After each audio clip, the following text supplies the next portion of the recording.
عجل فرجهم اللهم صل علی محمد. زحمت نہ سمجھیں تو تھوڑا تھوڑا آگے تشریف لیں، کافی گیپ بیچ میں ہے، تھوڑا تھوڑا آگے تشریف لیں، اٹھ کے آگے تشریف لیں. اللہم صل علی محمد وآل محمد وعجل فرجهم. پھر بھی درود پڑھیے گا محمد وآل محمد. اللہم صل علی محمد وآل محمد وعجل محمد وعجل فرجهم.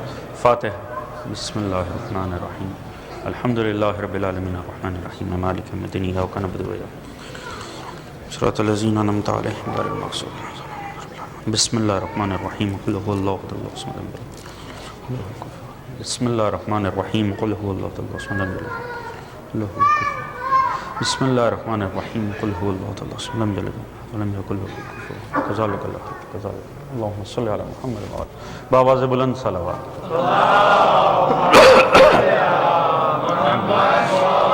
محمد وعجل. استغفر اللہ ربی واتوب. اعوذ باللہ من الشیطان الرجیم.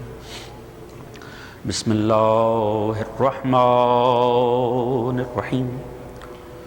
الحمد للہ رب العالمین. الصلاۃ والسلام علی رسولہ الکریم. ایہا المکی المدنی الامی صاحب وقار والسکینہ المدفون بارض مدینہ ابی القاسم مصطفیٰ محمد. اللہم صلی علی محمد وعلی محمد وعلی آلہ الطیبین الطاہرین المظلومین المعصومین الذین اذھب اللہ عنہم الرجس وطہرہم تطہیرا. اللہم صلی علی محمد. اما بعد فقد قال سبحانہ وتعالی فی قرآنہ المجید وفرقانہ الحمید. بسم اللہ الرحمن الرحیم.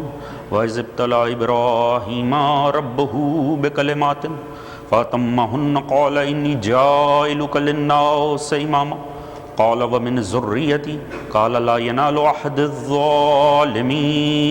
صلوا علی محمد وآل محمد. اللہم صل علی محمد وآل محمد وعجل فرجهم.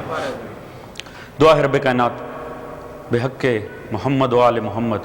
رب کائنات اس مجلس عزا کا انتظام کیا جانا، مومنین و مومنات کا اس میں شریک ہونا، رب کائنات اپنی بارگاہ عالی میں قبول و منظور فرمائے. بصدقہ ذکر محمد و آل محمد رب کریم ہماری ماہ رمضان کی تمام کاوشوں کو اپنی بارگاہ میں قبول و منظور فرمائے. تمام عابدوں کی عبادت کو اپنی بارگاہ میں قبول و منظور فرمائے. اس دوران ہم سے کوئی ایسا عمل سرزد ہوا ہو جو عبادت کی شرائط کے خلاف ہو، رب کائنات اسے معاف فرما، اور جو مقصد ہے ماہ رمضان المبارک کا ہمیں اس میں کامیاب و کامران فرما. رب کائنات تجھے واسطہ ہے محمد و آل محمد کا تمام مومنین کی جتنی نیک دلی شرعی حاجات ہوں انہیں برلا. تمام مومنین کے رزق، عزت، دولت، علم، فہم، شعور، صحت میں برکت عطا فرما. خصوصاً وہ مومنین کرام جو دنیا بھر میں، خصوصاً عرب کے خطے میں، پاکستان، افغانستان میں انتہائی مشکل حالات میں جی رہے ہیں، دعا کیجئے رب کائنات ان سبھی کے جان و مال، عزت و ناموس کو محفوظ فرمائے. دشمنان مکتب محمد و آل محمد اگر قابل اصلاح و ہدایت ہیں، رب کائنات انہیں ہدایت عطا فرمائے. قابل ہدایت نہیں ہیں انہیں نیست و نابود فرمائے. امام زمان علیہ السلام کا ظہور جلد فرمائے. ہم سب کو آپ کی سپاہ میں شامل فرمائے. ہم سب کو آپ کے منتظرین میں شمار فرمائے.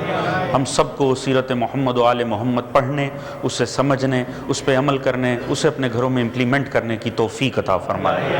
ہماری آنے والی نسلوں کو تا قیام قیامت عزاداران حسین ابن علی کے طور پہ قرار دے، اور آخرت میں تمام مرحومین سمیت ہم سب کو شفاعت محمد و آل محمد سے بہرہ مند فرمائے. ایک بلند تر صلوات پڑھ لیں محمد. اللہم صلی علی محمد و آل محمد وعجل. مومنین کرام، یقیناً گزشتہ مجالس کے مطالب آپ کے ذہنوں میں جو افراد موجود تھے وہ مطالب ان کے ذہنوں میں ہوں گے. ہم حضرت ابراہیم علیہ السلام کے حوالے سے گفتگو کر رہے ہیں۔ اللہ رب العزت قرآن کے ذریعے ہمیں یہ بتاتا ہے کہ جناب ابراہیم علیہ السلام کو خدا نے چند امتحانات سے درپیش کیا۔ بعض انہیں امتحانات آئے اور اس میں کامیابی حاصل کرنے کی بنیاد پر اللہ رب العزت نے انہیں عہدہ امامت سے سرفراز کیا۔ اب ان امتحانات کے حوالے سے ہماری گفتگو ہے۔ اللہ رب العزت نے کل جہاں پر بات کا اختتام ہوا تھا، وَكَذَلِكَ نُرِي إِبْرَاهِيمَ مَلَكُوتَ السَّمَاوَاتِ وَالْأَرْضِ وَلَيَكُونَ مِنَ الْمُوقِنِينَ، ہم نے ابراہیم کو بعض اپنے ملکوت دکھائے آسمان و زمین میں تاکہ وہ ہو جائیں یقین کرنے والوں میں سے۔ یعنی یہ ملکوت جو جناب ابراہیم کو دکھائے اس لیے تاکہ ان کے یقین و ایقان و ایمان میں اضافہ ہو جائے۔ اور ہم نے دیکھا کہ کل جو آپ کے سامنے ایک رخ پیش کیا تھا کہ کس طرح سے انہوں نے خدا سے خود تقاضا کیا کہ یا اللہ تو مردے کو زندہ کیسے کرتا، اور کس لیے یہ پوچھا، وَلَكِنْ لَيَطْمَئِنَّ قَلْبِي، تاکہ انہیں اطمینان قلب مل جائے۔ اور خدا انہیں یہ اس لیے سارے مشاہدے کروا رہا ہے ان کا یقین اور ایمان بڑھ جائے۔ میں نے عرض کیا تھا حضرت ابراہیم علیہ السلام بعد ختمی مرتبہ حضرت محمد مصطفیٰ صلی اللہ علیہ وسلم صلی اللہ محمد سرکار رسول خدا کے بعد آپ افضل ترین نبی ہیں، افضل ترین رسول ہیں، تمام رسولوں اور انبیاء کے تاجدار ہیں، بعد سرکار رسول اللہ ان سبھی سے افضل ہیں۔ وہ خدا سے تقاضا کریں یا اللہ تو مجھے یہ ملکوت دکھا تاکہ اطمینان قلب مجھے مل جائے، تاکہ وہ یقین اور ایمان اور ایقان میں اضافہ ہو جائے۔ سوچئے کیا ہوگی وہ ہستی مولائے کائنات کی جو خود خدا سے یہ فرما رہے ہیں یا اللہ اگر میرے آگے سے حجابات آسمانی ہٹا دیے جائیں میرے ایمان میں رتی بھر اضافہ نہیں ہوگا۔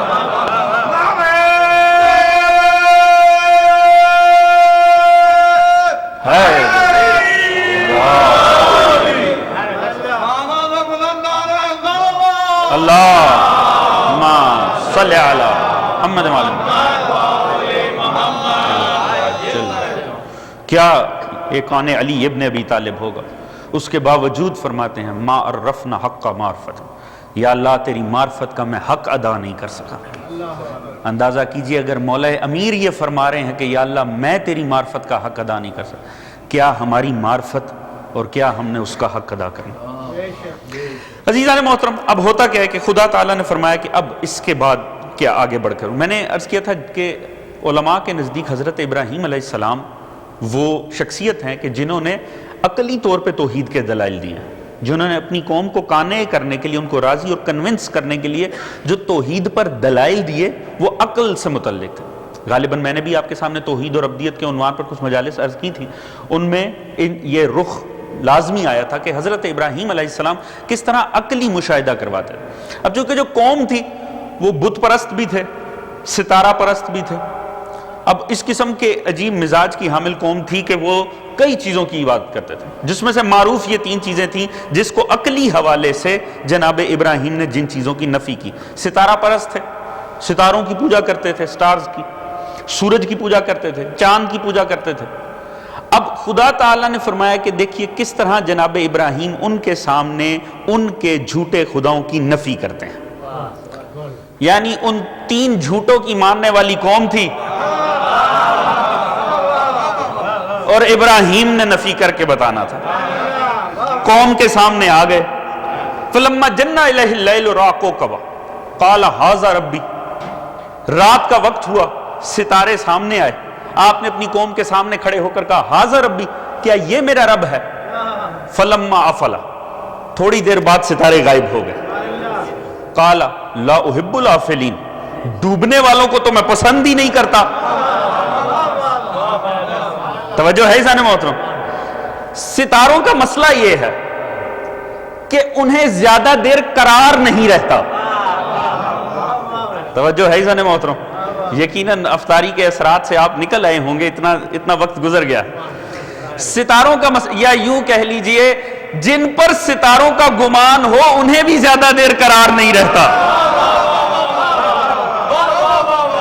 توجہ ہے انسان محترم، فرمانے لگے لا احب الافلین، ڈوبنے والوں کو تو میں پسند ہی نہیں کرتا۔ فلما راى القمر بازغا قال هذا ربی، تھوڑی دیر بعد چاند برآمد ہوا، آپ نے اسے دیکھ کر فرمایا کیا یہ میرا رب ہے؟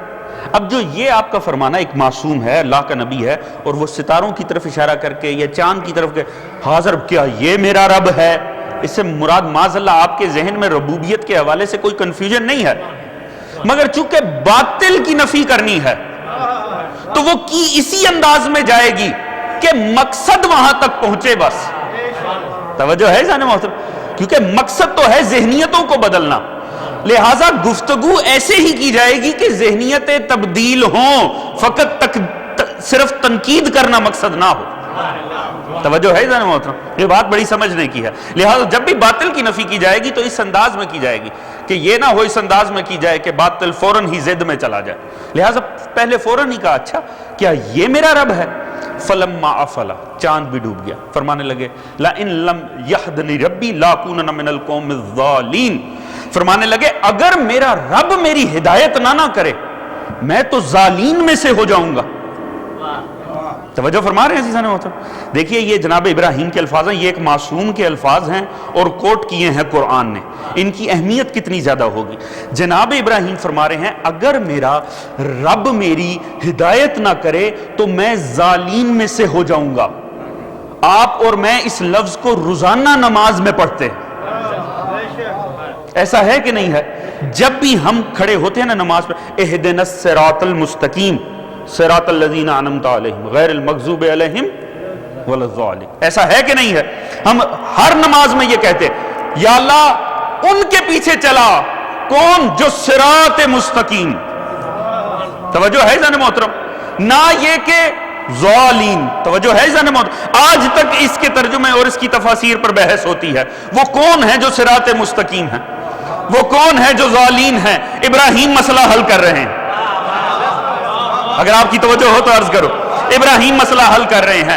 وہ اپنے بنائیوں کو پوچھ رہے تھے، وہ اپنے بنائیوں کو مان رہے تھے۔ ابراہیم فرماتے ہیں اگر میرا رب میری ہدایت نہ کرے تو میں ظالین میں سے ہو جاؤں گا۔ تو دیکھیے جب بھی کسی شے کو پہچاننا ہو دو ہی طریقے ہوتے ہیں، یا اصل کو جانا جائے، نہیں تو ضد سے پہچانا جائے۔ رات کو پہچاننا ہے دن سے پہچانیے، روشنی پہچاننی ہے اندھیرے سے پتہ چلے گی، اندھیرا پہچاننا ہے عدم روشنی سے اندھیرے کا پتہ چلے گا۔ توجہ ہے ذہن محترم، لہٰذا ضد سے پتہ چلتا ہے۔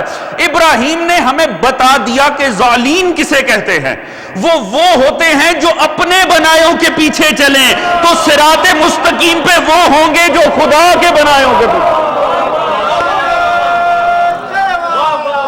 اللہم صلی علی محمد وآل محمد۔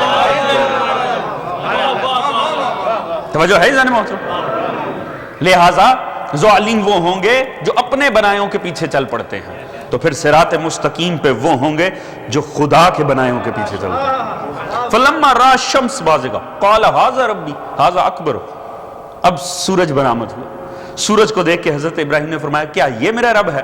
هذا اکبر، یہ تو بزرگ بھی ہے۔ توجہ ہے ذہن محترم، ہو سکتا ہے نا کسی کو ماننے کی واحد دلیل ہی یہ ہو کہ وہ بزرگ ہے۔ توجہ ہے ذہن محترم، یہ بھی تو واحد دلیل ہو سکتی ہے کہ بزرگ ہے، اور پھر موصوف کے والد بتائیں میں تو آپ کا بھی بزرگ ہوں۔ توجہ ہے ذہن محترم، لہٰذا فرمایا کہ یہ میرا رب ہے۔ فلما افلت، وہ بھی ڈوب گیا، کہنے لگے یا قوم انی بریء مما تشرکون انی وجہت وجہی للذی فطر السماوات والارض حنیفا وما انا من المشرکین، فرمانے لگے اے میری قوم میں تمہارے شرک سے بری، میں اس سے بیزار ہوں۔ یہ تم کیا کرتے ہو؟ ان کے پیچھے چلتے ہو جو فوراً ڈوب جاتے ہیں، جو فنا ہو جاتے ہیں، جو ختم ہو جاتے ہیں۔ میرا تو تمام تر رخ اس خدا ہے واحد کی طرف ہے جس نے حنیف پیدا کیا ہے، جس نے فطرت پر پیدا کیا ہے۔ یہ حنیف سے مراد یہاں معصوم نے فرمایا اصلاً فطرت ہے، خدا وہ ہے کہ جو فطرت پہ انسان کو خلق کرتا ہے، حنیف پیدا کرتا ہے، یعنی اپنے ایمان پر پیدا کرتا ہے، اپنا آپ اسے دے کر دنیا میں بھیجتا ہے۔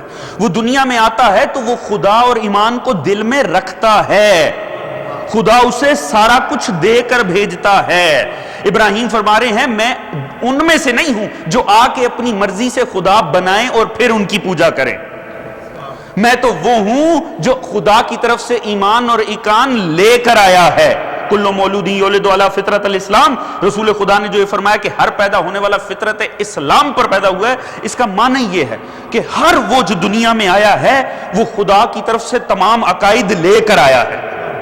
کسی کو مسلمان بنانے کے لیے یا ثابت کرنے کے لیے اسے زبردستی کلمہ پڑھانے کی ضرورت نہیں ہے۔ توجہ ہے جان محترم، کیونکہ اللہ رب العزت نے ہر کسی کو بنایا ہی حنیف مسلمان ہے۔ ہاں کافر وہ کب ہے؟ وہ تب کافر ہے جب وہ اس ایمان کا انکار کر دے جسے وہ لے کے آیا۔ توجہ فرما رہے ہیں؟ آپ کیوں کہتے ہیں یہ جو ہم کہتے ہیں کافر انکار کرنے والا، معنی کیا ہے؟ آپ کی اور میری تبلیغ کا انکار کر دے تو کافر ہو گیا؟ نہیں، کافر ہے انکار کرنے والا۔ کافر اسے نہیں کہا گیا جو مانے نہ، کافر اسے کہا گیا جو انکار کر دے۔ کس چیز کا انکار؟ اس عقیدہ توحید کا انکار جو وہ اپنے اندر لے کر آیا تھا۔ اب غلط ہدایت اکتسابی پا کر، غلط ایجوکیشن کا شکار ہو کر، غلط ماحول میں رہنے کی وجہ سے کل کو کہہ دے میں تو خدا کو مانتا ہی نہیں، میں تو مصطفیٰ کو مانتا ہی نہیں، وہ بدبخت کافر ہوگا جو انکار کر دے۔ نہ ماننا کفر نہیں ہے، انکار کرنا کفر ہے۔ توجہ ہے جان محترم، لطف آئے اگر بات پہنچ جائے تو۔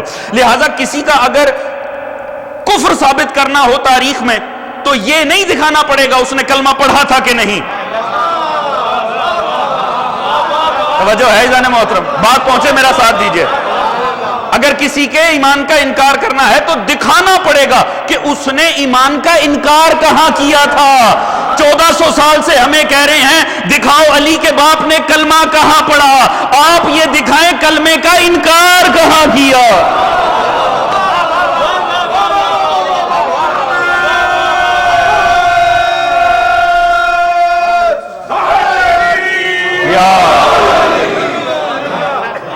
توجہ ہے جانے محترم، دکھانے کی تو یہ ضرورت ہے کہ کلمے کا انکار کہاں ہوا۔ کل بھی آغا صاحب ایک فرما رہے تھے کہ یہ لوگ ہمارے مکتب کو ہر جگہ کافر کافر کہیں۔ شکر کیجئے، شکر کیجئے۔ پہلے میں نے آپ کو ایک بات پہ شکر کرنے کا عرض کی تھی کہ شکر کیجئے ہم شیعان علی ابن ابی طالب۔ کوئی بیچارہ کہیں اپنے مکتب میں رہتے ہوئے 2 دن مولا کا ذکر کرے، لوگ کہتے ہیں یہ شیعہ ہو گیا۔ دنیا نے مولا علی کے تمام رائٹ ہمارے نام زبردستی ریزرو کر دیے ہیں، یہ ہماری خوش قسمتی ہے۔ مگر یہ بھی شکر کیجئے کہ آل سعود کے ٹکڑوں پہ پلنے والے ہمیں کافر کہتے ہیں، یہ مقام شکر ہے۔ کیوں؟ کیونکہ ان کے کافر کہنے سے ہمارا کفر ثابت نہیں ہوتا، صرف اتنا ثابت ہوتا ہے ہمارا ان کے عقیدوں سے تعلق نہیں ہے۔ توجہ ہے جان محترم، سوچئے مولا کو کیا منہ دکھائیں گے اگر انہوں نے کہہ دیا یہ بھی ہم جیسے مسلمان ہیں۔ شکر کیجئے ہمیں کافر کہتے ہیں۔ یہ کفر کی سند اس بات کی سند ہے کہ 1400 سال سے ہم نے ہر ظلم سہ لیا ہے، علی و بطول کے قاتلوں کو تسلیم نہیں کیا ہے۔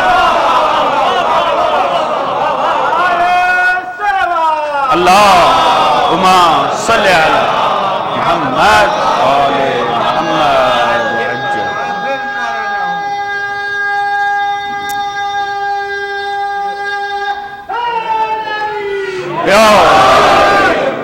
توجہ ہے جانے محترم۔ لہٰذا کیا ہے کہ اب اس انداز میں ان کی نفی کی، ان کے باطل خداؤں کو جھوٹا ثابت کیا۔ نتیجہ کیا ملا؟ بجائے اس کے کہ قوم قائل ہوتی، بجائے اس کے کہ ان عقلی دلائل کو پا لینے کے بعد قوم میں کوئی عقل آتی، کہنے لگے قالوا نعبد اصناما فنظل لها عاکفین، ہم ان کی عبادت کرتے ہیں، ہم ان کی مجاوری کرتے ہیں۔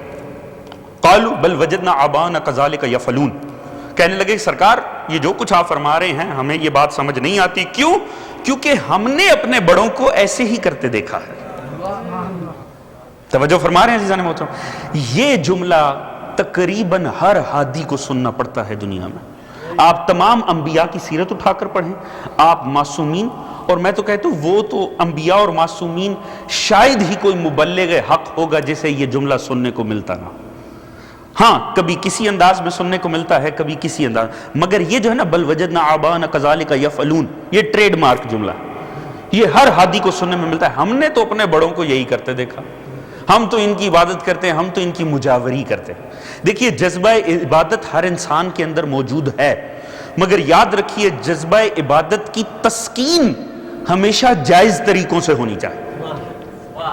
بعض باتوں کی وضاحت میں کھل کے کر نہیں سکتا، بالیدہ فکر افراد ہیں، صاحبان فہم ہیں، خود سے اس بات کو سمجھیے۔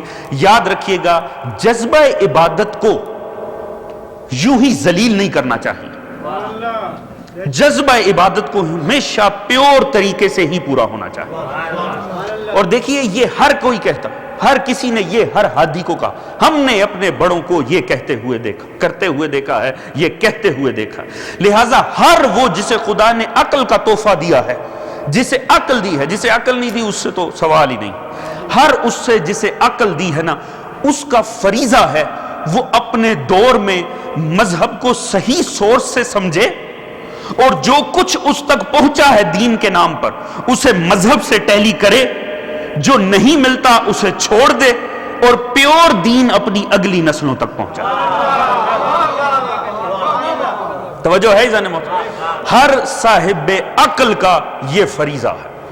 باقی یہ کہ ہم نے بڑوں کو یہ کرتے دیکھا ہے، یہ ہر امت نے، ہر قوم نے اپنے اپنے ہادی کو مخاطب کر کے یہی جواب، ان کی عرصوں کی محنت پہ یہ جملہ پانی پھیر دیتا تھا، ان کی سال ہر سال کی محنتوں پر اس ایک جملے نے پانی پھیر دیا کہ ہم نے تو اپنے بڑوں، کرنا ہے جو کر لیجئے، کہنا ہے جو کہہ لیجئے، ہم تو یہ کرتے آئے ہیں، ہم نے یہی کرنا ہے۔ یہ اہل فکر و علم کا جملہ نہیں ہوتا، یہ جہلا کا جملہ ہوا کرتا ہے۔ یہ بتاتا ہے کہ عبادت نہیں ہے، عادت پرست ہے، جبکہ اہل فکر و عقل کو عبادت خدا پرست ہونا چاہیے، عادت پرست نہیں ہونا چاہیے۔ بلند تر صلوات پڑھ لیں محمد و علیہ اللہم صلی اللہ علیہ وسلم وعجل فرج۔ تو عزیز ہوتا کیا ہے؟ اچھا جناب ابراہیم نے دیکھ لیا، اس طرح تو قائل نہیں ہوئے، تو کیا ہے کہ پھر وہ اکثر انگلی ٹیڑھی بھی کرنی پڑتی ہے گھی نکالنے کے لیے، لہٰذا اب اگلے فیز کا آغاز ہوا، فرمایا اچھا چلو یوں ہی صحیح، عید کا دن آ گیا۔ اب عید پر وہ بڑا خصوصی اہتمام کرتے تھے، شہر کا مرکزی بت خانہ تمام تر اس میں لوازمات کھانے پینے کے سجائے جاتے تھے، دن میں آ کر وہاں سجا دیے جاتے تھے، پھر سارے شہر سے باہر جا کر یہ تمام باتیں آپ کی سنی سنائی ہیں، اسی لیے میں عرض کیا کرتا ہوں کہ انداز بیان رنگ بدل دیتا ہے، ورنہ دنیا میں کوئی بات نئی بات نہیں، توجہ چاہوں گا۔ لہٰذا وہ سارے عید منانے باہر جانے لگے، اب جاتے ہوئے جناب ابراہیم بھی بیٹھے تھے، کہا چلیے سرکار چلیے، سارے جا رہے ہیں آپ بھی چلیں۔ فرمایا انی سقیم، میں بیمار ہوں۔ جب یہ کہنا میں بیمار ہوں، انہوں نے فوراً کہا اچھا ہوا نہیں جا رہے، فوراً سارے باہر چلے گئے۔ ویسے بھی مخصوص ایام میں تبلیغ کرنے والے اچھے بھی کہاں لگتے ہیں، تو پتہ ہے انہوں نے کون سا جا کر خوش ہونا ہے، انہوں نے تو جا کر زبردستی ہمیں سمجھانے بیٹھ جانا۔ لہٰذا ہوا کیا کہ وہ تو نکل پڑے، اب پیچھے جناب ابراہیم آ گئے بت خانے میں۔ اب دیکھا بت سجے ہوئے، سامنے بفے ڈنر چل رہا، بہترین قسم کا کھانے پینے کی چیزیں سجی ہوئی ہیں۔ اب وہاں آ کر جو حضرت ابراہیم نے الفاظ استعمال کیے، قرآن نے ان کو کوٹ کیا، فقال الا تعقلون، فرمانے لگے کھاتے کیوں نہیں؟ دیکھیے خالی بت خانہ ہے، صرف بت ہیں اور جناب ابراہیم ہے، کھانا لگا ہوا ہے، فرماتے کھاتے کیوں نہیں؟ طنز کر رہے ہیں بنیادی طور پر۔ دیکھیے خدا بھی طنز کرتا، خدا تعالیٰ بھی بتوں پر، بتوں کی نجاست پر، جھوٹے خداؤں پہ خدا بھی طنز کرتا ہے۔ لہٰذا اتنا پتہ چل گیا باطل کو باطل ثابت کرنے میں طنز جائز ہے، توجہ ہے ذہن محترم۔ لہٰذا اتنا پتہ چل گیا کہ جھوٹوں کے جھوٹ پر طنز تو کم از کم کیا جا سکتا، مگر دیکھیے فرمایا ہاں کھاتے کیوں نہیں؟ اب پھر کیا کیا؟ کلہاڑا پکڑا، ایک ایک کو توڑنا شروع کیا۔ الا کبیر لہم لعلہم الیہ یرجعون، صرف بڑے کو چھوڑ دیا تاکہ وہ پلٹ کر اس کے پاس آئیں، صرف بڑے کو چھوڑا، اس کے کندھے پہ رکھا کلہاڑا، جناب ابراہیم نکل گئے۔ تھوڑی دیر بعد واپس آئے جب شام کو، عجیب وحشتناک منظر، سارے خدا شہید پڑے ہیں، سب ٹوٹے پھوٹے پڑے ہیں، ایک ہے کہ وہ نظر آ رہا ہے، اس کے کندھے کے اوپر کلہاڑا ہے۔ فوراً کہنے لگے کون تھا یہ، کس نے یہ ظلم کیا؟ انہ لمن الظالمین، یقیناً کوئی بڑا ظالم ہی تھا جس نے یہ کام کیا۔ توجہ ہے عزیزان محترم؟ کمال یہ دیکھیے، جو ان کے عقیدوں کا استحصال کر رہے تھے ان کی تو مجاوری ہو رہی ہے، اور جو عقیدوں کو بچانے آتا ہے وہ ظالمین میں سے ہوتا ہے۔ یہ بھی قوموں کے اوپر فکری انحطاط آیا کرتے ہیں کہ جو عقیدوں کا استحصال کریں ان کے تو قدموں میں لے جا کے رکھا جا رہا ہے، ان کے آگے تو ہاتھ جڑے ہوئے ہیں، اور جو بیچارے عقیدے بچانے آئیں وہی ظالم ہیں۔ لہٰذا یقیناً بڑے ظالم ہیں۔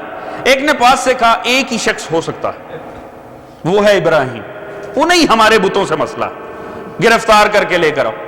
گرفتار کر کے لے کر آئے، جناب ابراہیم سے کہا یہ کیا، کس نے کیا ہے یہ؟ جناب ابراہیم نے ایسے منظر دیکھا جیسے پہلے دیکھا ہی نہیں تھا، اس انداز میں دیکھا ایک بڑا قائم ہے، کہنے لگے بل فعلہ کبیرہم، یہ کام تمہارے بڑے نے کیا ہے۔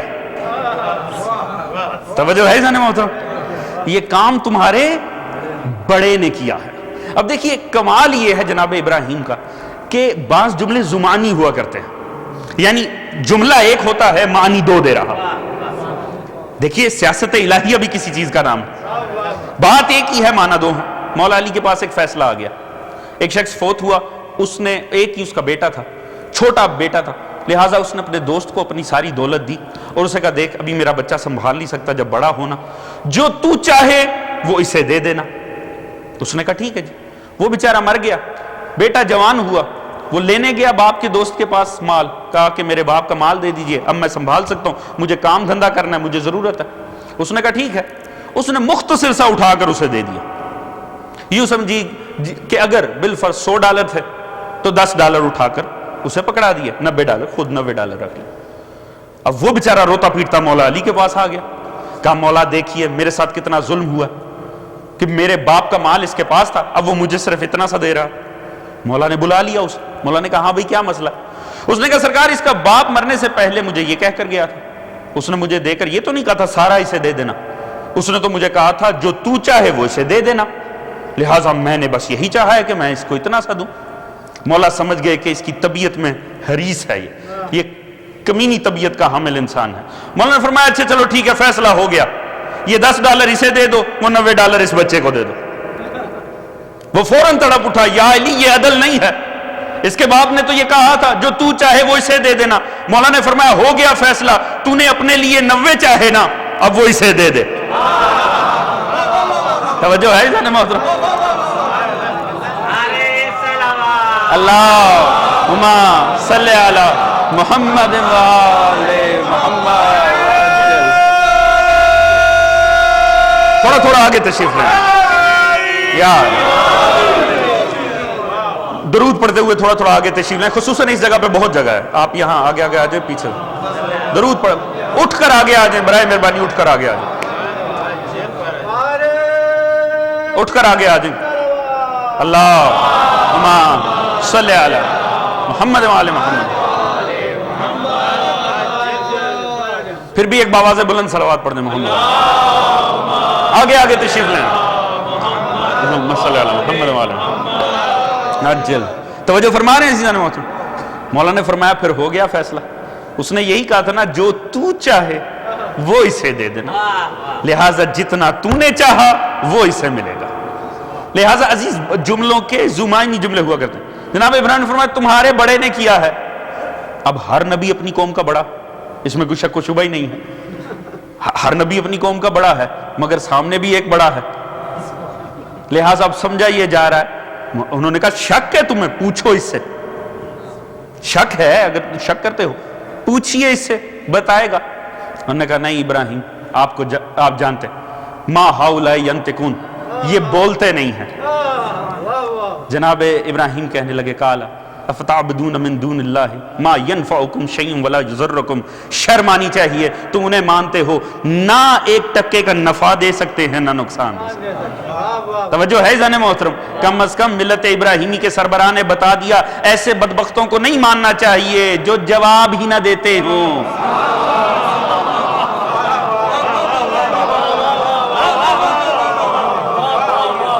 توجہ ہے جانے محترم؟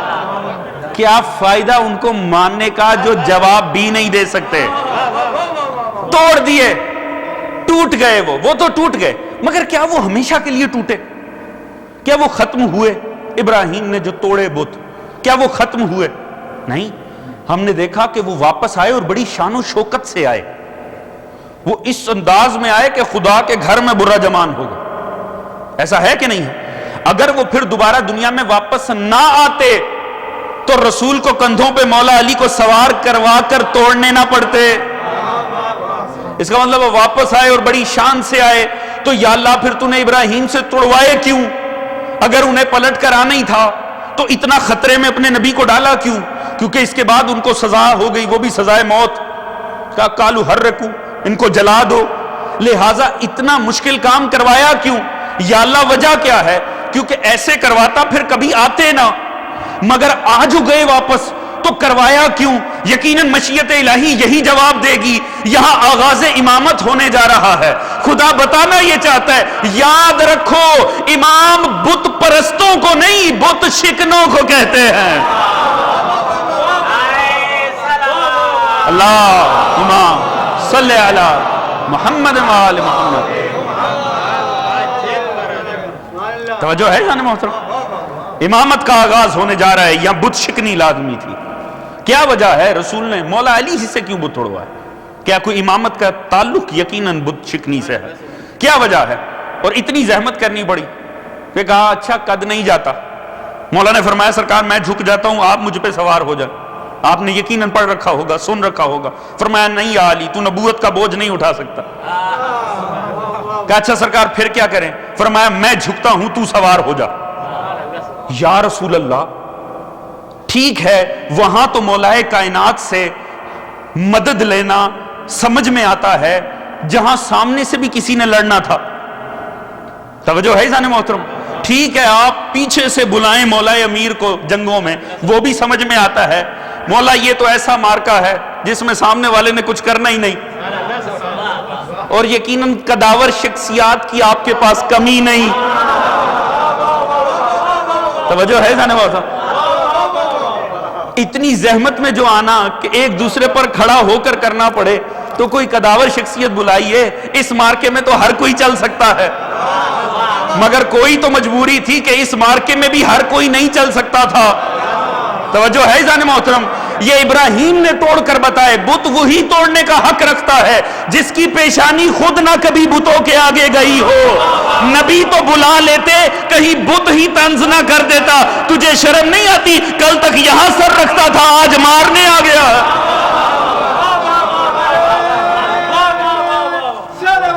اللہم صلی علی محمد آل محمد عجل۔ توجہ ہے جان محترم؟ وہی چاہیے تھا کہ جس کی پیشانی کبھی بھی کسی بت کے آگے جھکی نہ ہو، امام چاہیے تھا۔ یہ اماموں کا کام ہے بت شکنی کرنا، لہٰذا لازمی تھا کہ کوئی امام ہو۔ عزیز ویسے بھی دیکھیے بتوں کو صاف کرنا رسول نے صاف کیے نا، وہاں سے آخر پڑے ہوئے تھے نا، اس میں کوئی شک و شبہ نہیں، یہ تاریخ ہے، تاریخ کعبہ اٹھا کر پڑھ لیں، گھر خدا کا رہ وہ رہے۔ کمال ہے کہ نہیں؟ انہوں نے بھی کچھ نہ کچھ تو بدلہ لینے کی کوشش کی۔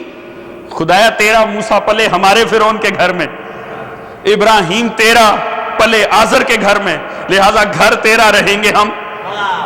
توجہ ہے جان محترم؟ جب رسول نے اٹھا کر نکال کے پھینکے وہاں سے، تو روایت یہ کہتی ہے کہ 360 کے قریب بت 2-3 صدیوں سے وہاں پڑے ہوئے تھے۔ صرف کس انداز میں پڑے ہوئے تھے؟ کچھ وہاں انہوں نے کھڑے کر رکھے تھے دیواروں کے ساتھ ساتھ، کچھ انہوں نے وہاں بٹھا رکھے تھے، وہ دی میسج فلم میں بھی آپ نے دیکھا ہوگا، اٹھا اٹھا کر باہر پھینکے جا رہے ہیں، کچھ باقاعدہ گارڈ رکھے تھے۔ خدا کے پاک اور پاکیزہ گھر میں وہ بدبخت گارڈ رکھے تھے، لات منات عزا، ان تینوں بدبختوں کو انہوں نے اس پاک جگہ پہ گارڈ رکھا تھا۔ توجہ ہے جان محترم؟ وہ جگہ دیکھیے آج بھی حکمران کتنا شرف سمجھتے ہیں، ہم گئے ہمارے لیے دروازے کھولے گئے کعبہ کے، ہم کعبہ کے اندر گئے، اس اندر وہ تینوں بدبخت وہاں پر دفنائے ہوئے تھے، گڑے ہوئے تھے، مگر اعجاز توحید دیکھیے کتنی صدیوں وہ نجس اس پاک جگہ دفن رہے، مگر جب نکالے بت کے بت۔ توجہ ہے ذرا؟ یا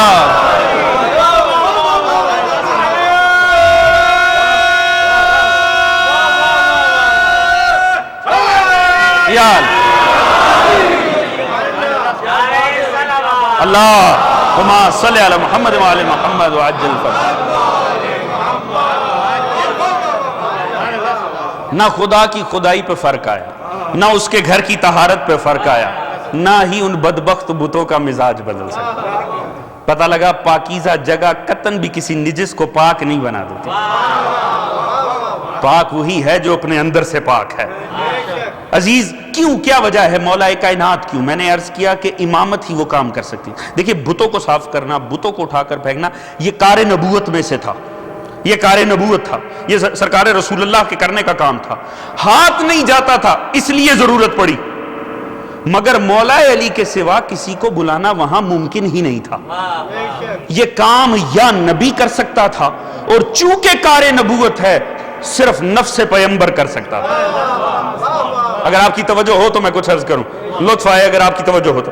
یہ کام صرف یا نبی کر سکتا تھا یا وہ جو خدا کی نظر میں نفس پیغمبر ہو، کیونکہ کار نبوت ہے، کوئی اور ہاتھ لگا ہی نہیں سکتا تھا. نہیں تو لمبے قد والوں کی کمی بھی نہیں تھی، مگر وہاں ضرورت ہی وہ تھی یا نبی خود کرتے یا نفس نبی کرتا. کیونکہ نفس نبی اگر کچھ کرے گا تو وہ اس کا نہیں، نبی کا کہلائے گا. توجہ ہے جانے محترم؟ نفس کی جو تعریف ہے، نفس کی بہترین، جو میں نے اب تک بہترین تعریف پڑھی ہے نا، وہ علامہ علی نقی نکن مرحوم نے کی. خدا مرحوم کے درجات بلند کرے. بہترین اگر اس کی کوئی تشریح کی ہے نا تو وہ انہوں نے فرمائی ہے. فرماتے ہیں نفس کسے کہتے ہیں؟ نفس اسے کہتے ہیں جو کثرت کو وحدت میں سمو دے. جو کثرت کو وحدت میں سمو دینا اسے نفس کہتے ہیں. دیکھیے میں آپ کو مثال دوں گا، خدا کی قسم لطف آئے گا اگر یہ بات آپ تک پہنچ گئی. دیکھیے انسان مختلف کام کرتا، ہر کام میں اعضائے بدن میں سے، بدن کے جو پارٹس ہیں، باڈی پارٹس جو ہیں، ہر فعل کا فاعل مختلف ہوتا. آپ آنکھوں سے دیکھتے ہیں، دیکھنا فعل ہے، فاعل کیا ہے؟ آپ کی آنکھیں. کانوں سے سنتے ہیں، سننا ایک عمل ہے، کون کرتا ہے؟ کان. چکھتے آپ زبان سے ہیں، چکھنا عمل ہے، کون کرتی ہے؟ زبان. ان میں سے کسی فعل کی نسبت جسم میں بھی کسی اور کے ساتھ نہیں دی جا سکتی. آپ کہیں میں نے کانوں سے چکھا، بات ٹھیک ہوگی؟ آپ سے تو لگ رہا ہے ٹھیک ہی ہوگی. ٹھیک ہوگی؟ نہیں ٹھیک ہوگی. آپ کہیں کہ میں نے آنکھوں سے پکڑا، ممکن نہیں ہے، ہاتھوں سے پکڑا جائے. آپ کہیں کہ میں نے زبان سے سنا، ممکن نہیں ہے، کانوں سے سنا. آپ فاعل بدلیں تو جملہ غلط ہو جائے گا. مگر نفس کس چیز کو کہتے ہیں؟ وہ جو کثرت کو وحدت میں سمو دے. آپ کہیں میں نے چکھا، بات ٹھیک ہے. میں نے سنا، بات ٹھیک ہے. میں نے دیکھا، بات ٹھیک ہے. یعنی پہلے اگر آپ فعل کی نسبت دوسری جگہ دیں تو بات غلط تھی، مگر اب آپ نے ہر شے کی نسبت نفس پہ دینی شروع کر دی. توجہ ہے جانے محترم؟ نفس نے کثرت کو وحدت میں سمو دیا. اب میں دیکھ رہا ہوں، میں سن رہا ہوں، میں بول رہا ہوں، میں چکھ رہا ہوں، ہر شے کی نسبت نفس پہ ہوئی، بات غلط نہیں ہے. پتا چلا اگر نفس پہ نسبت دی جائے تو بات غلط نہیں ہوتی. رسول کی مستند حدیث ہے، تمام عالم اسلام میں ہے. فرمایا آدم سے لے کر عیسیٰ تک اللہ نے تمام انبیاء کو جو خصائل عطا کیے وہ تمام خوبیوں کا مرکب ہے. وہ تمام خوبیاں مجھ میں سمائی ہوئی ہیں. اور علی کیا ہے؟ حدیث میں نفس رسول نہیں، تاریخ میں نفس رسول نہیں، مباہلہ میں قرآن نے کہا انفسنا و انفسکم. اللہم صلی علی محمد و علی محمد وعجل. توجہ چاہوں گا. لہٰذا کیا ہے؟ اب کوئی بھی نبی کا رخ ہو نسبت علی پر دی جا سکتی ہے، ازروئے قرآن غلط نہیں ہوگا. دیکھیے پھر میں بات کی مزید وضاحت کروں. اللہ کے رسول کو اللہ نے جاہدو حکم دیا ہے جہاد کا. جہاد کی مختلف اقسام ہیں. اب نبی اگر نفس کا جہاد کرے تو تب بھی تقاضا پورا ہو گیا. علمی جہاد کریں تب بھی تقاضا پورا ہو گیا، ابلاغی جہاد کریں تب بھی تقاضا پورا ہو گیا، نفس میں ہی صرف جہاد کریں تب بھی تقاضا پورا ہو گیا۔ مگر اللہ کے نبی کو خدا نے حکم دیا وَقَاتِلُوا فِي سَبِيلِ اللَّهِ، اللہ کی راہ میں قتل کریں۔ سیرت پیغمبر اٹھا کر پڑھیں، نبی نے کبھی کوئی ایک شخص بھی قتل کیا؟ نبی کے ہاتھ سے کوئی قتل نہیں ہوا، جبکہ اللہ نے نبی کو حکم دیا تھا کہ قتل کریں۔ توجہ ہے عزیزان محترم؟ اب یا تو یہ ماننا پڑے گا جو کچھ حکم ہوا رسول کو اسے پورا نہیں کیا، یا کوئی تو ہو جو کرے اور تقاضا رسول کا پورا ہو۔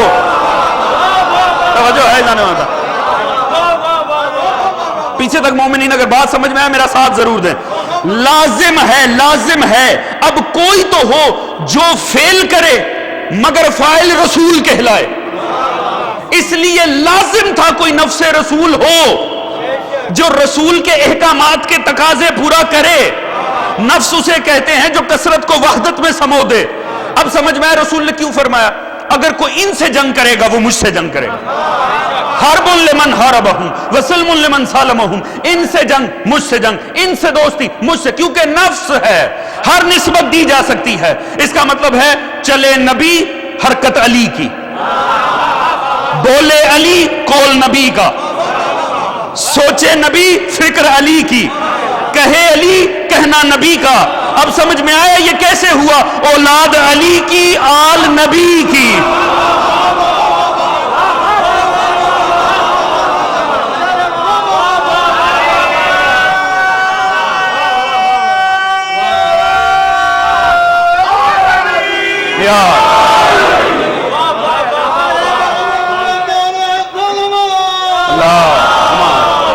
صلی علی محمد وآل محمد۔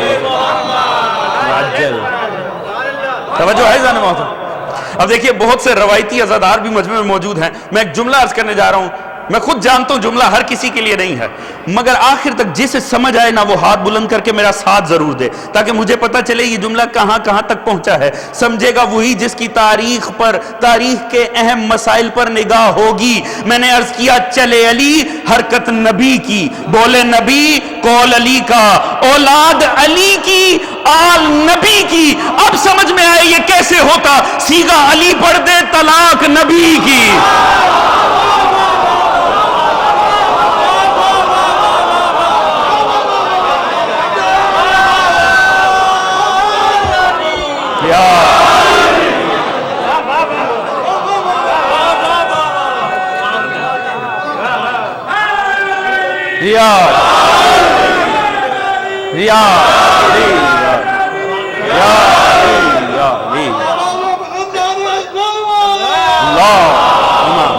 صلی علی محمد وآل محمد ہے نا؟ توجہ ہے جانے محترم؟ جزاک اللہ، تاریخ کی گہرائی پر بھی نگاہ ہونی چاہیے نا عزیزان محترم۔ تو کیا ہے کہ لازم تھا، اس لیے علی ہے نفس رسول، لہذا کار نبوت میں اگر ضرورت ہوگی علی چاہے وہاں نہ ہو مگر بلایا جائے گا، جہاں پر بھی ہوں گے پھر وہ کام علی ہی کریں گے۔ اگر نبی کے کرنے کا کام ہے یا نبی کرے گا یا علی کرے گا، اور بت شکنی تو وہی کر سکتا ہے جس کی اپنی پیشانی داغدار نہ ہوئی۔ اب جیسے یہ دیکھا تو فوراً ہی اب کچھ تو کرنا تھا۔ اب جناب ابراہیم فوراً ہی اب کیا کریں؟ نمرود نے فیصلہ سنا، وَحَرِّقُوهُ وَانصُرُوا آلِهَتَكُمْ إِن كُنتُمْ فَاعِلِينَ۔ اس نے کہا جلا دو انہیں، ابراہیم کو جلا دو، اور اس انداز میں نصرت کرو اپنے الہوں کی اگر کچھ کرنے کے قابل ہو تو۔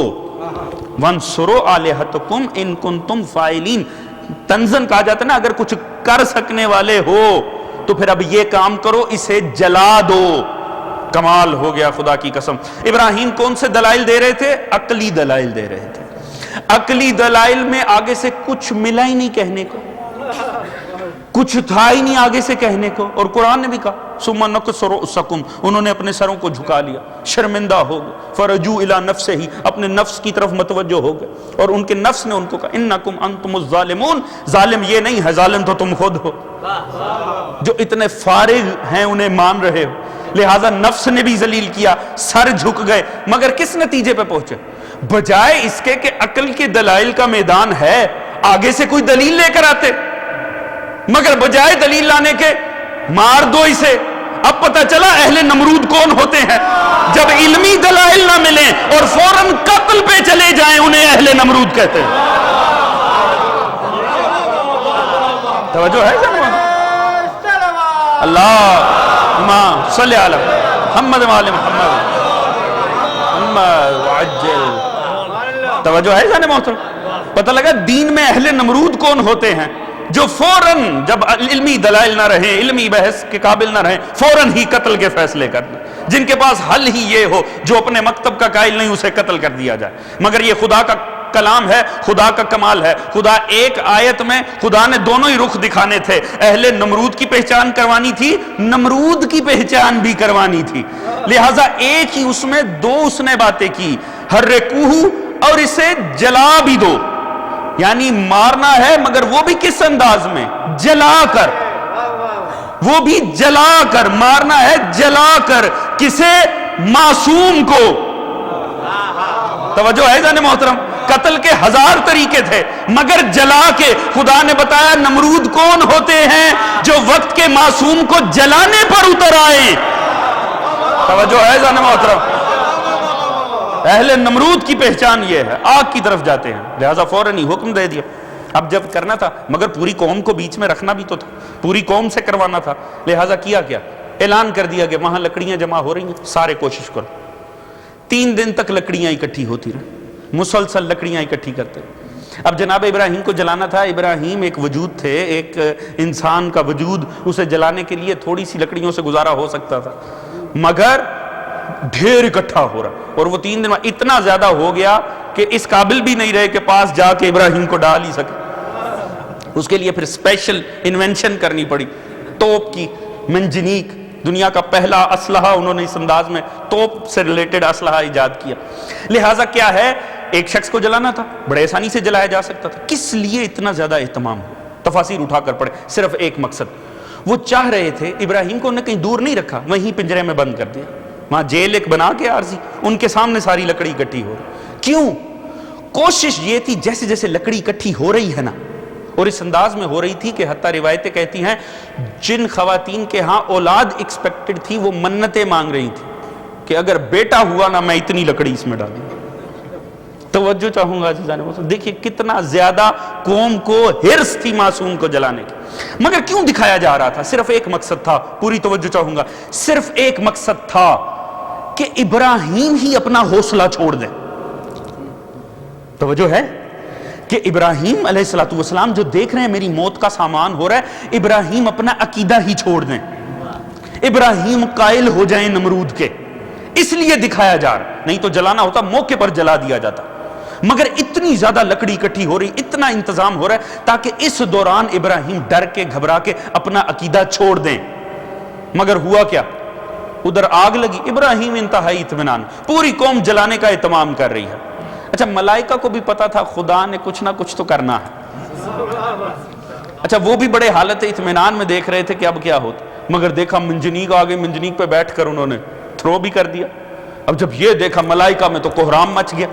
کہا یا اللہ، ملائکہ میں روایات کہتی ملائکہ نے گریہ کیا اور خدا سے سوال کیا یا اللہ یہ تیرا واحد موحد ہے ان کے درمیان، یہ بھی مارا جائے گا، یہ بھی ختم ہو جائے گا، یہ بھی اس طرح سے مظلومیت کی موت کا شکار ہو جائے گا. ملائکہ قوم ہے کہ کوشش کر رہی ہے یہ کام ہو. ملائکہ ہیں، کسی کو قوم میں دکھ نہیں ابراہیم کا، ملائکہ ہی دکھ کر رہے ہیں. کم از کم اتنا تو پتہ چل گیا مصیبت پہ معصوم کی ہر کسی کو رونا گوارا نہیں ہوتا. توجہ ہے جانے محترم؟ یہ ملائکہ صفت ہونے کی دلیل ہے، معصوم کی مصیبت پہ رونا. معصوم رو رہا ہے، قوم کوشش کر رہی ہے، خدا نے کچھ بھی نہیں. جبرائیل بہت زیادہ جذباتی، یا اللہ وہ شہید ہو جائیں گے، تیرا واحد معبود، تیرا واحد عابد ہے زمین پر. فرمایا اچھا تجھے اتنی زیادہ پریشانی ہے ان کی جا کر پوچھ لے، اگر مدد لیتے ہیں تو کر دے. فوراً جبرائیل آئے. اب ہوا میں ہیں جناب ابراہیم، مگر خدا نے اس لمحے کو کتنا طویل کیا ہوگا. جبرائیل نے کہا سرکار اللہ کا حاجت یا ابراہیم، ابراہیم آپ کو کوئی حاجت ہے؟ ہاں حاجت تو ہے. کیسے کہیں کہ نہیں ہے؟ سامنے آگ ہے اس کی طرف جا رہے ہیں. فرمایا ہاں ہاں حاجت تو ہے. سرکار فرمائیے میں کچھ کروں. کیونکہ جبرائیل کو پریکٹس تھی، پہلے بھی اٹھا اٹھا کے قوموں کو مارا ہوا تھا. کہا سرکار حکم کیجئے میں ان کے ساتھ. اب فرمایا حاجت ہے تجھ سے نہیں. اللہ اکبر اللہ اکبر. حاجت ہے تجھ سے نہیں. سرکار کس سے ہے؟ فرمایا جس سے ہے نا اسے پتا ہے. اللہ اکبر. عزیز امتحان تھا، امامت ملنی ہے، عقیدہ ٹیسٹ ہو رہا ہے، اور عقیدے کی بلندی دیکھیے. سامنے یقینی موت کی طرف جا رہے ہیں اور فرما رہے ہیں جس سے ہے نا حاجت اس کو پتا ہے. اب نمرود نے دیکھا یہاں سے تھرو ہوئے وہ جا رہے ہیں، فوراً حالت اطمینان میں آ گئے. پہلے اسے بھی ٹینشن تھی، اسے بھی پتا تھا پیچھے والوں کے ساتھ بھی اکثر کچھ ہوا، لہٰذا اسے بھی مصیبت ہی ہے، کچھ نہ کچھ یہ اپنا کوئی معجزہ دکھا دیں گے، کچھ کر دیں گے. جب دیکھا نا اب تو گئے یقینی آگ کی طرف، نمرود فوراً مطمئن ہو گیا، لو معاملہ ڈن. جیسے ہی باطل حالت اطمینان میں آیا نا کہ معاملہ ڈن، وہیں سے خدا کا معاملہ شروع. توجہ ہے ذہن میں؟ خدا نے پہلے انٹرفیئر نہیں کیا. جب تک لکڑیاں اکٹھی ہوتی خدا طوفان لاتا، ساری اسی میں بہہ جاتی لکڑیاں. نہیں، آگ جلائی، جلانے دی، منجنیق لائے، لانے دی، ابراہیم کو بٹھایا، بیٹھنے دیا، تھرو کر دیا، کرنے دیا، کہیں نہیں روکا. اب کیا کیا؟ اب یا تو خدا نے تو پیچھے بڑے مظاہر دکھا رکھے تھے، کبھی قوموں کو اٹھا کر انہی پر دے کے مار دیا گیا، کبھی طوفان آ گیا، کبھی زلزلہ آ گیا، کبھی کوئی ہزارہ طریقے تھے، مگر خدا کی کبریائی دیکھیے. چیلنج تو خدا کی کبریائی کو کیا گیا تھا. توجہ ہے ذہن محترم کہ ابراہیم کی نفی نہیں تھی، مسئلہ تو کبریا کا تھا. خدا کو اپنی کبریائی کا جوہر دکھانا تھا. بجائے اس کے کہ خدا زلزلہ لاتا، طوفان بادوبان آتا، اٹھا کر ان کو دے کے مارتا، کچھ نہیں کیا. صرف اتنا کیا، یا نارو کونی بردن و سلام علی ابراہیم، اے آگ ٹھنڈی پڑ جا اور سلامتی بن جا ابراہیم کے لیے.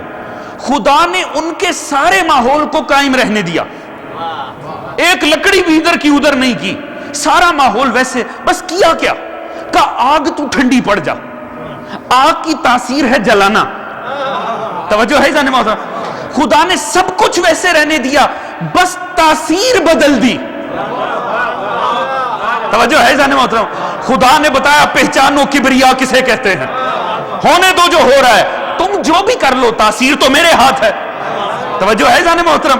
باطل کا ماحول جتنا بھی بڑا ہو، فائنل تاثیر کا خالق تو خدا ہے، تاثیر تو خدا کے ہاتھ. خدا نے صرف تاثیر لی.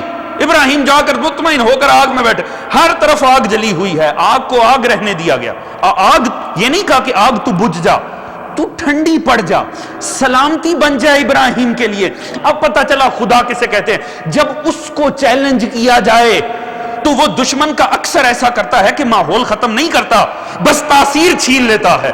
بس عزیز امت مصطفیٰ میں بھی ایک دفعہ اسے چیلنج کیا گیا کہ اس کی کوئی وحی نہیں آئی. جب اسے چیلنج کیا گیا تو حسین اٹھے، یزید کے مقابل پر آئے، حسین شہید ہو گئے. خدا نے حسین کے ذکر کو شروع کیا.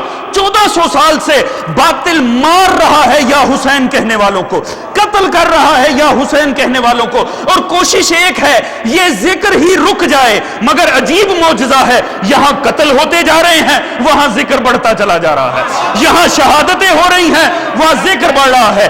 شہادتوں کا تو انجام یہ ہونا چاہیے تھا کہ ذکر مٹ جائے، مگر ذکر ہے کہ بڑھتا جا رہا ہے. خدا باطل کو بتا رہا ہے یاد رکھو ماحول تمہارا ہوگا، تاثیر میرے ہاتھ میں ہوگی.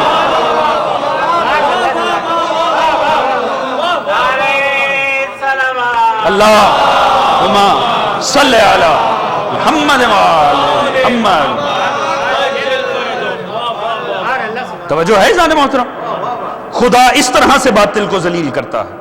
خدا تاثیر چھین لیتا ہے. ماحول ان کا ہے، دولت ان کی ہے، قاتل ان کے ہیں، کامیاب بظاہر وہ خود کو سمجھ رہے ہیں، مگر دیکھیے خدا نے تاثیر ہی چھین لی.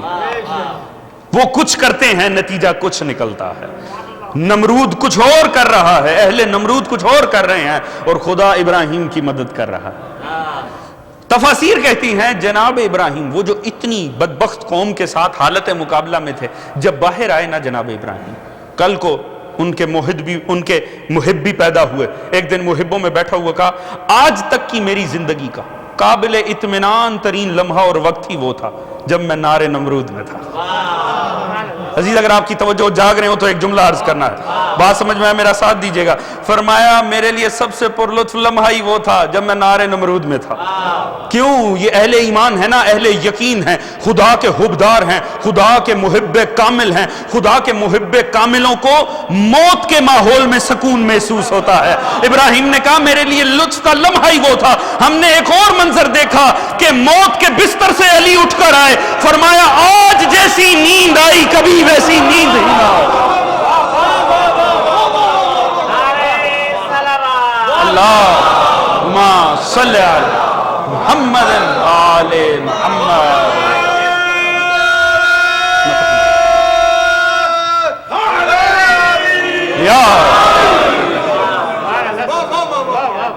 تو عزیز امتحان کیا ہے؟ عقیدے کا۔ دیکھیے ماحول کہیں چلا جائے، آپ جو کچھ سنتے آ رہے ہیں، پڑھتے آ رہے ہیں سوشل میڈیا پر، ویسے میڈیا پر جتنا ظلم و ستم آپ دیکھ رہے ہیں، سارا کچھ ایک طرف، عقیدہ نہ چھوڑیے گا۔ ابراہیم کا امتحان خدا نے یہ کر کے بتا دیا، خدا آزماتا ہے، ہاں عقیدہ نہیں چھوڑنا۔ وہ دکھاتے رہے سامنے موت کا ماحول بن رہا ہے، مارے جائیں گے مارے جائیں گے، آخر میں کون مارا گیا؟ مارا نمرود گیا۔ ابراہیم کو خدا نے ختم نہیں ہونے دیا۔ کیوں؟ خدا اہل اللہ کو کبھی برباد نہیں کرتا۔ امام کی آمد میں بھی کے مصائب میں سے بھی جو ایک مصیبت ہے وہ یہ کہ اکثریت اپنا عقیدہ ہی چھوڑ دے گی، اور معاذ ثم معاذ اللہ اس حد تک کہہ دیا جائے گا اگر آنا ہوتا تو اب تک آ گئے ہوتے۔ عزیز جتنے بھی حالات آپ کے سامنے ہیں، نار نمرود کا ماحول بن رہا ہے مگر عقیدہ نہیں چھوڑنا۔ ابراہیم والا عقیدہ ہونا چاہیے کہ موت سامنے بھی ہو تو زبان پر حق ہونا چاہیے۔ آپ اپنے ایمان اور ایقان اور یقین کو مضبوط رکھیں۔ یاد رکھیے خدا اہل اللہ کو کبھی برباد نہیں ہونے دیتا۔ بربادی ہے تو نمرود اور اس کے ماحول کے لیے، نمرود و فرعون کے لیے، یزید و بدبخت اور آل سعود کے سگہ نجس کے لیے نہیں ہے بربادی، تو وہ حبداران آل محمد کے لیے۔ عزیزان محترم، مگر یاد رکھیں جنہوں نے اب تک اس راہ میں قربانیاں دی ہیں، خدا جانے ہمیں بھی کب تک رہنا ہے، اور خدا جانے کب اسی راہ میں ہمیں بھی چلے جانا ہے، مگر جو چلے گئے ہیں نا وہ ہماری قوم تھی۔ وہ جو ان کے بچے ہیں نا وہ ان کے نہیں، وہ ہمارے بچے ہیں۔ وہ جو ان کی بیٹیاں تھیں وہ ان کی بیٹیاں نہیں، ہماری بیٹیاں۔ وہ ان کی بہنیں نہیں، ہماری بہنیں۔ وہ ان کے ضعیف ماں باپ نہیں، وہ ہمارے ماں باپ۔ ایسا ہونا نہیں چاہیے کہ ہم زندہ ہوں، ہمارے بچے تو پل رہے ہوں، ان کے بچے پل نہ پائیں۔ ایسا ہو نہیں سکتا ہمارے ہوتے ہمارے بچوں کو تعلیم ملے، ان کے بچے بے تعلیم رہ جائیں۔ یہ نہیں ہو سکتا ہمارے دسترخوان نے رحمت پر 6 7 8 مختلف قسم کے ذائقے سجے ہوں اور وہ ایک سے بھی محروم ہوں۔ مجھے ایمان سے بتائیں کیا آپ کو ابھی آنے والے 10 دن بعد عید پہ جب آپ کا بچہ بہترین لباس پہنے گا، آپ برداشت کر سکتے ہیں وہاں شہداء کے ہزاروں گھرانوں کے بچوں کو پہننے کے لیے ایک جوڑا نہ ملے؟ کیا آپ یہ تصور کر سکتے ہیں؟ اگر تو ایسا تصور کیا جا سکتا ہے پھر تو ہم بے حرکت بیٹھے رہیں، مگر اگر یہ تصور ممکن نہیں ہے تو مجھے بتائیے ہم بھی نہیں آگے بڑھیں گے تو کون بڑھے گا؟ ہم نہ آگے آئیں گے تو کون آئے گا؟ بھائی 3 دن سے 4 دن سے میں دیکھ رہا ہوں اعلان کر رہے ہیں صرف $10,000 کا ٹارگٹ۔ میری نظر میں یہ کوئی ٹارگٹ نہیں، انتہائی ہے کہ 10,000 کی کوئی اوقات ویلیو ہی نہیں ہے اس معاشرے میں، مگر صرف اتنا مگر کچھ تو ہے نا۔ مگر افسوس کی بات ہے وہ اب تک اچیو نہیں ہوا۔ 5 دن گزر گئے۔ میں نہیں سمجھتا کہ یہاں بیٹھے ہوئے تمام مومنین میں سے کوئی بھی اتنے مشکل حالات کے اندر ہے کہ کسی ایک کے لیے بھی یہ ممکن نہ ہو، کجا یہ کہ ہم سب کے لیے یہ ممکن نہ ہو۔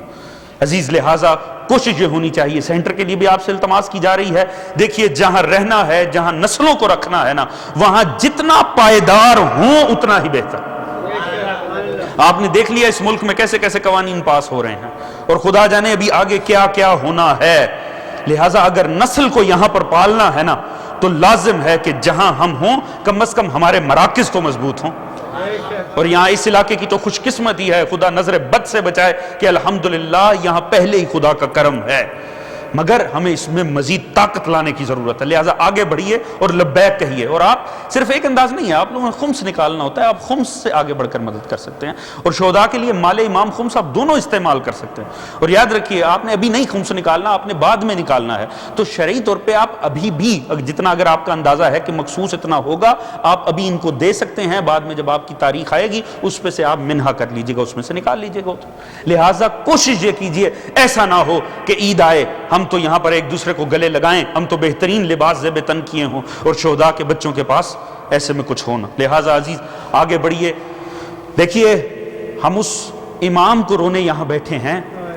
آپ اور میں جانتے ہیں، ابھی پڑھا جا رہا تھا، شعر پڑھا کہ صرف آل محمد یتیم نہیں ہوئے، کتنے ہی لوگ یتیم ہو گئے. یہ تو بعد میں پتا چلا جب ہر کوئی کہیں کسی کو روتا ہوا ملا، کہیں کسی کو روتا ہوا ملا، کہ خدا جانے ہمارا ناصر کہاں چلا گیا، خدا جانے ہماری نصرت کرنے والا کہاں چلا گیا، خدا جانے علی کتنے گھرانوں کو پال رہے تھے. تو عزیز علی کا شیعہ ہو اور اپنوں کو بھول جائے، یہ ممکن نہیں. بس عزیزان محترم، کل مصائب وہاں ختم کیا تھا. مولا جیسی گھر کے قریب ہوئے نا، فوراً ہی بیٹیوں کے رونے کی صدائیں کان میں. کہا بیٹا حسن روک لو. کیا صحابہ بھی ساتھ ہیں؟ جی بابا آپ کے حبدار آپ کے ساتھ ہیں. فرمایا علی انہیں پلٹا دو، حسن ان کو پلٹا دو. کیوں؟ میری بیٹیاں رو رہی ہیں. زینب و ام کلثوم حالت گریہ میں ہیں. علی نہیں چاہتے علی کی بیٹیوں کی صدائیں پاکیزہ صحابہ کے کانوں میں بھی. اللہ جانے جب شرابی مخاطب ہوئے ہوں گے بنت پیغمبر سے، اس وقت کیا عالم ہوگا نجف میں. بس عزیزان محترم، جیسے ہی گھر میں داخل ہوئے نا، خدا کسی بیٹی کو یہ منظر نہ دکھائے. بیٹیوں نے عجیب منظر دیکھا. امامہ شگافتہ ہے، سر اقدس علی ابن ابی طالب کھلا ہوا ہے، خون ہے کہ بہ رہا ہے، چہرہ زرد ہے. واہ علیہ کی صدائیں بلند ہوئی. بیٹیاں بھاگ کر باپ پر آ کر گری. کسی نے امامہ کو سنبھالا، کسی نے سر اقدس کو چومنا شروع کیا. کوئی باپ کے چہرے سے خون صاف کرنے لگی، کسی نے بڑھ کے باپ کے چہرے سے خون صاف کیا. اب پتا چلا اگر وقت آخر بیٹیاں باپ کے پاس آئیں تو کیا کرتی ہیں. میں کہوں گا مولا کتنے خوش قسمت ہو، یا یوں کہوں اے بی بی زینب و کلثوم، آپ کتنی خوش قسمت ہیں کہ تسلی سے باپ کے چہرے کا خون صاف کیا. ہائے قسمت حسین کی بیٹی کی.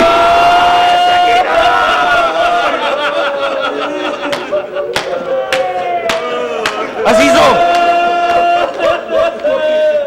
باپ اور بیٹی کی محبت، باپ اپنی اولاد سے محبت کرتا ہے، مگر بیٹی سے محبت کا عالم کچھ اور ہوتا.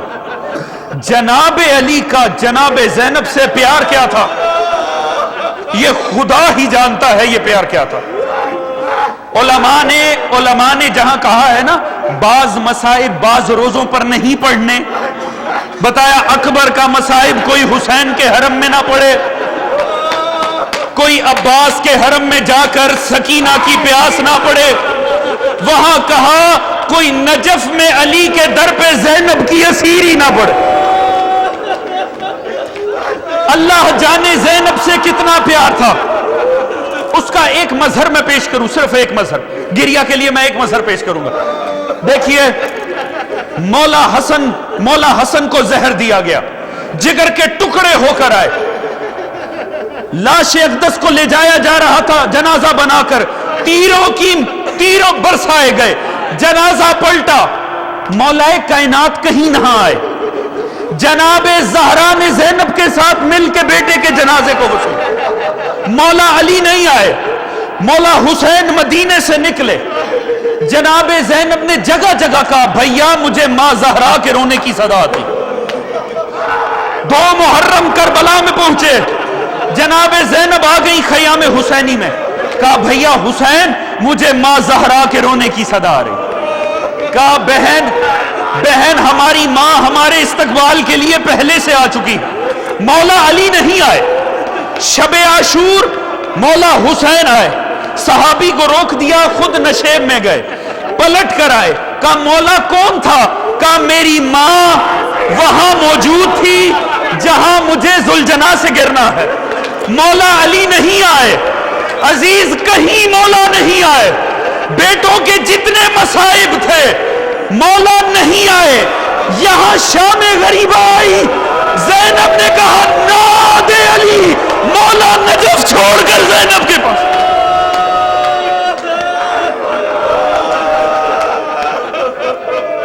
اللہ جانے بیٹی سے محبت کا عالم کیا تھا، اللہ جانے باپ اور بیٹی کی محبت کا عالم کیا تھا۔ عزیز گزر گیا وہ دن، یہ شب آ گئی، آخری شب کائنات کے سب سے بڑے عابد کی، آخری شب امیر المومنین کی۔ ایک مرتبہ مولا نکاحت کا شکار تھے، بیدار ہوئے، دیکھا جناب زینب حالت ماتم میں، جناب زینب صبر نہیں کر پا رہی، کہا بیٹا بس میری آخری شب ہے، کل کا دن ہوگا میں چلا جاؤں گا۔ رونا شروع ہو گئی اولاد، بابا ایسے نہ کہیے۔ فرمایا نہیں، میں نے خواب دیکھا تھا، میں نے خواب دیکھا، خواب میں میرے تاجدار، خواب میں میرے آقا دو جہاں رسول اللہ میرے خواب میں آئے، اور میں نے رسول سے فرمایا یا رسول اللہ اب علی کو مزید جینے کی خواہش نہیں، یا رسول اللہ میرے آقا اب میں بس، علی کی بس ہو چکی ہے، علی تھک گیا ہے زمانے سے، یا رسول اللہ بس اب آپ مجھے اپنے پاس بلوا لیجئے۔ بیٹا جب میں نے یہ کہا تو میرے آقا نے فرمایا علی بس اب ایک شب کی بات رہ گئی ہے، علی تم ہمارے پاس آنے والے ہو، لہٰذا بس میرے پاس ایک شب ہے، میں چلا جاؤں گا، اب میں جا رہا ہوں۔ اتنا سننا تھا جناب زینب کے بین بلند ہو گئے، جناب زینب نے دھاڑے مار کر رونا شروع کیا۔ مولا علی نے پوچھا، کہا بیٹی زینب کیا ہوا؟ کہا بابا عزیز یہ وہ جملہ ہے شہادت مولا امیر میں، اتنا سنگین لمحہ مولا علی پہ کوئی دوسرا نہیں آیا، مولا ضرب کھا کر سہ گئے۔ فرمایا فزت برب الکعبہ، مگر اب جناب زینب نے ایک ایسی بات کی جس نے بستر شہادت پہ مولا علی کو بے قرار کر دیا۔ علی جیسا اصبر الصابرین سہ نہیں سکا جناب زینب کے اس جملے کو۔ جناب زینب رو کر کہنے لگی بابا جب آپ تھک گئے آپ نے تو اپنے آقا سے کہہ دیا کہ مجھے اپنے پاس بلوا لیجئے، بس بابا اس بیٹی کو اتنا بتا دو جب زینب تھک جائے گی زینب کس سے کہے گی میرا مولا تڑپ گئے اور رو رو کر کہا بیٹی زینب کوئی تھکتا ہے تھک جائے، زینب تو نہ تھکنا، اگر زینب تھک گئی میرے آل محمد کا محافظ ہو۔ ماتم علی، ماتم علی۔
جنازہ ہے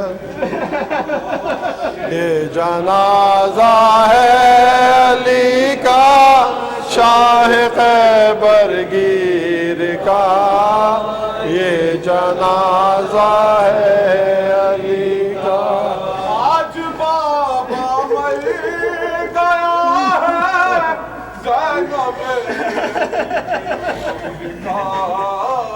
یہ جنازہ ہے علی کا، یہ جنازہ ہے علی کا، شاہ خیبر گیر کا، یہ جنازہ ہے علی کا، یہ جنازہ ہے علی کا، شاہ خیبر گیر کا، یہ جنازہ ہے علی کا۔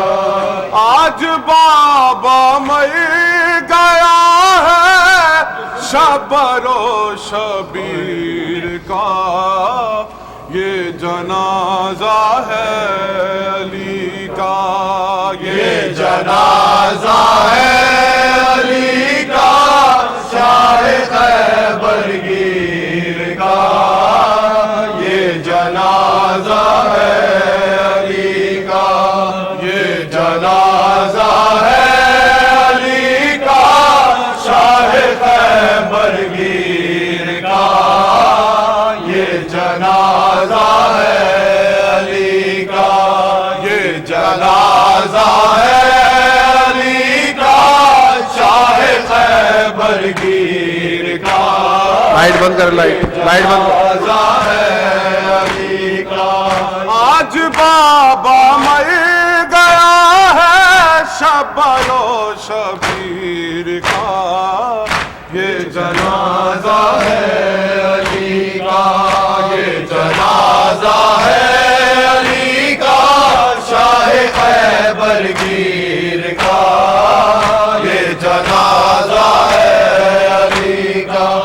آج بابا مر گیا ہے شبر و شبیر کا، یہ جنازہ ہے علی کا، یہ جنازہ ہے علی کا، شاہ خیبر گیر کا، یہ جنازہ ہے علی کا، یہ جنازہ ہے علی کا، شاہ خیبر گیر کا، یہ جنازہ ہے علی کا۔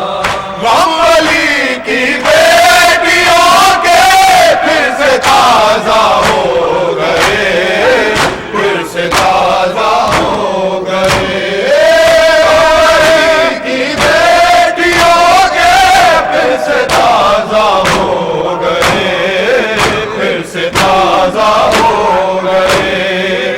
غم بھی بھولے نہیں تھی مادر دلگیر کا، یہ جنازہ ہے علی کا، یہ جنازہ ہے علی کا، شاہ خیبر گیر کا، یہ جنازہ ہے علی کا، یہ جنازہ ہے علی کا، شاہ خیبر گیر کا، یہ جنازہ ہے علی کا، یہ جنازہ ہے علی کا، شاہ خیبر گیر کا، یہ جنازہ ہے علی کا۔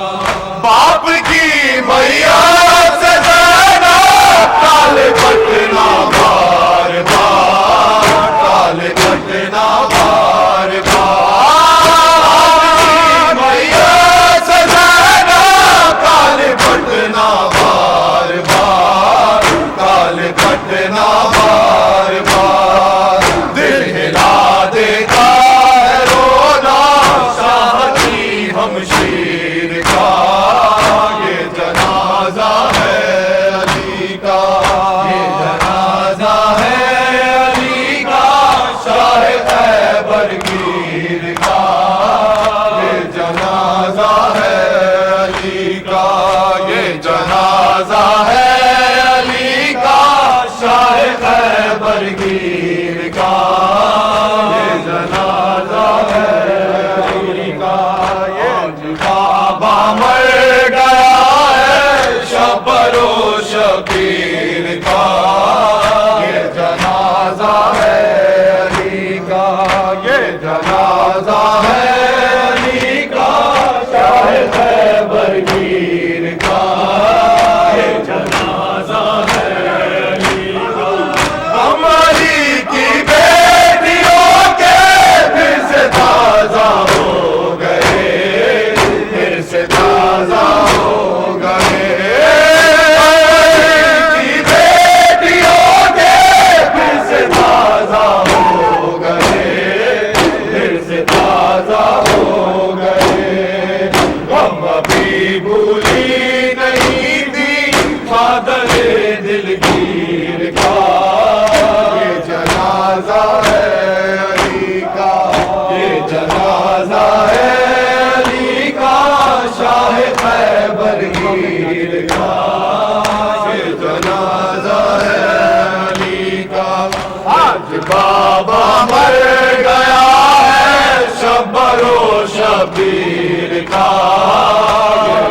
شبیر کا یہ جنازہ ہے علی کا نظر میں جانے علی کو کیا خیالات آ رہا کیا خیالات آ رہا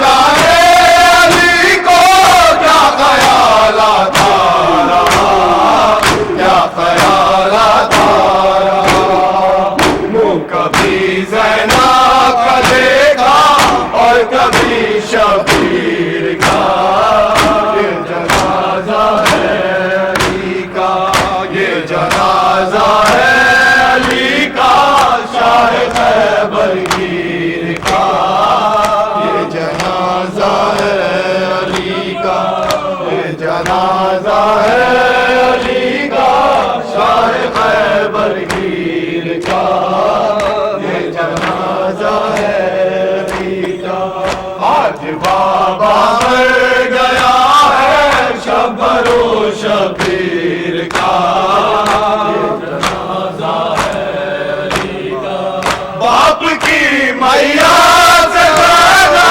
کال فتنا بار بار کال فتنا بار بار باپ کی میاں سے زیادہ کال فتنا بار بار کال فتنا بار بار دل ہلا دیتا ہے رونا شاہ کی ہمشیر کا یہ جنازہ ہے علی کا یہ جنازہ ہے علی کا شاہ خیبر گیر کا یہ جنازہ ہے علی کا یہ جنازہ ہے علی کا شاہ خیبر گیر کا یہ جنازہ ہے علی کا آج بابا مر گیا ہے شبر و شبیر کا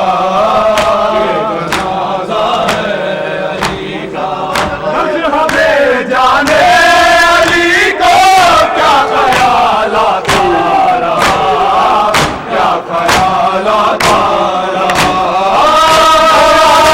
جانے علی کو کیا خیالات آ رہا کیا خیالات آ رہا منہ کبھی زینب کا دیکھا اور کبھی شبیر کا یہ جنازہ ہے علی کا یہ جنازہ ہے علی کا شاہ خیبر گیر کا یہ جنازہ ہے علی کا یہ جنازہ ہے علی کا شاہ خیبر گیر کا یہ جنازہ ہے علی کا یہ جنازہ ہے علی کا شاہ خیبر گیر کا یہ جنازہ ہے آج بابا مر گیا ہے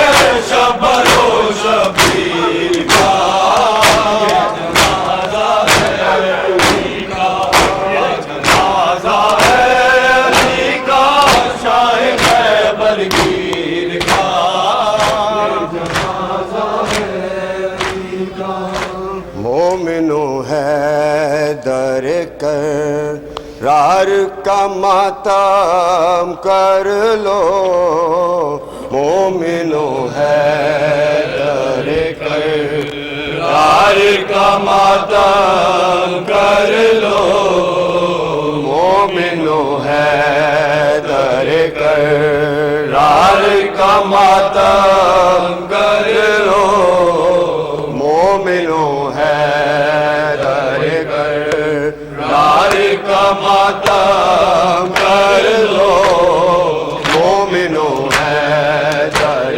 کرار کا ماتم کر لو محمد کے علم دار کا ماتم کر لو مومنو ہے در کرار کا ماتم کر لو مومنو ہے در کرار کا ماتم کر لو مومنو حیدر کرار کا ماتم کر لو محمد کے علم دار کا ماتم کر لو مومنو حیدر کرار کا ماتم کر لو مومنو حیدر کرار کا ماتم کر لو خاک اڑاؤ کہ علی شیر خدا مار گئے خاک اڑاؤ کہ علی شیر خدا مار گئے بازوئے احمد مختار کا ماتم کر لو بازوئے احمد مختار کا ماتم کر لو مومنو حیدر کرار کا ماتم کر لو مومنو حیدر کرار کا ماتم کر لو مومنو حیدر کرار کا ماتم کر لو مومنو حیدر کرار کا ماتم کر لو ابن ملجم نے کیا تیغ سے قروا زخمی ابن ملجم نے کیا تیغ سے قروا زخمی صاحب دل و تلوار کا ماتم کر لو صاحب دل و تلوار کا ماتم کر لو مومنو حیدر کرار کا ماتم کر لو مومنو حیدر کرار کا ماتم کر لو مومنو حیدر کرار کا ماتم کر لو مومنو حیدر کرار کا ماتم کر لو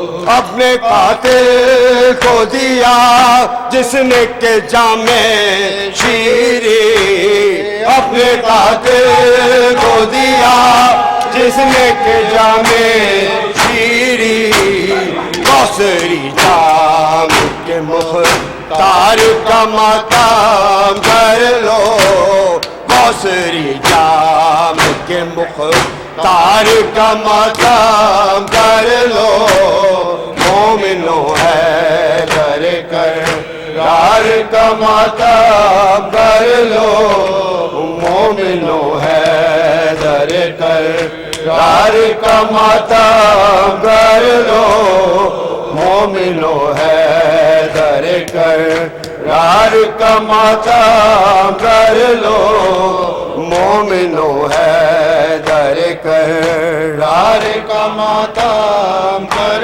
لو جو کہ پانچوں میں بھی ہے 12 اماموں میں بھی ہے جو کہ پانچوں میں بھی ہے 12 اماموں میں بھی ہے 14 رہبر کے مدد گار کا ماتم کر لو 14 رہبر کے مدد گار کا ماتم کر لو مومنو حیدر کرار کا ماتم کر لو مومنو حیدر کرار کا ماتم کر لو مومنو حیدر کرار کا ماتم کر لو مومنو حیدر کرار کا ماتم کر لو مل کے جبریل کے اس تاج کا پرسا دے دو مل کے جبریل کے اس تاج کا پرسا دے دو سارے نبیوں کے مدد گار کا ماتم کر نبیوں کے مددگار کا ماتم کر لو مومنو حیدر کرار کا ماتم کر لو مومنو حیدر کرار کا ماتم کر لو مومنو حیدر کرار کا ماتم کر لو قتل کوفے میں ہوا فاتح خیبر حیدر قتل کوفے میں ہوا فاتح خیبر حیدر بانی دید دار کا ماتم کر لو بانی دید علم دار کا ماتم کر لو مومنو حیدر کرار کا ماتم کر لو مومنو حیدر کرار کا ماتم کر لو مومنو حیدر کرار کا ماتم کر لو اے نصیری مجھے پر سادو میرے مولا کا اے نصیری مجھے پر سادو میرے مولا کا اپنے رب میرے مددگار کا ماتم کر لو اپنے رب میرے مددگار کا ماتم کر لو مومنو حیدر کرار کا ماتم کر لو مومنو حیدر کرار کا ماتم کر لو مومنو حیدر کرار کا ماتم کر لو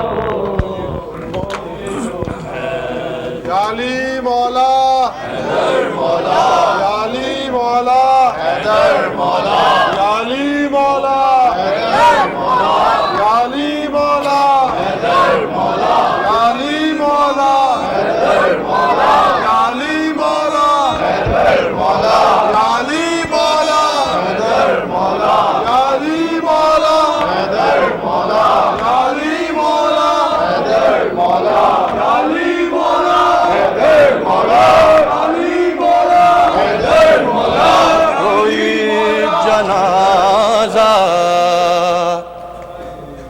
اٹھا کوئی جنازہ پھر سیدہ کے گھر سے اٹھا کوئی جنازہ پھر سیدہ کے گھر سے اٹھا کوئی جنازہ پھر سیدہ کے گھر سے اٹھا کوئی جنازہ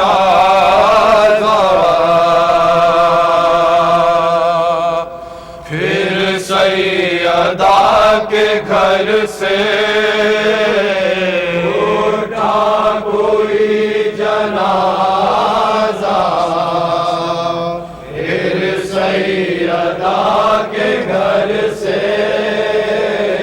حسرت برس رہی ہے ایک ایک بام در سے اٹھا کوئی جنازہ پھر سیدہ کے گھر سے یہ کس کو رو رہی ہے زینب تڑا تڑا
سے اٹھا کوئی جنازہ پھر سیدہ کے گھر سے قاتل کو اپنے کھیلا شربت پلانے والا قاتل کو اپنے ٹھنڈا شربت پلانے والا قاتل کو اپنے ٹھنڈا شربت پلانے والا بے چین ہو رہا ہے خود زہر کے اثر سے اٹھا کوئی جنازہ پھر سیدہ کے گھر سے اٹھا کوئی جنازہ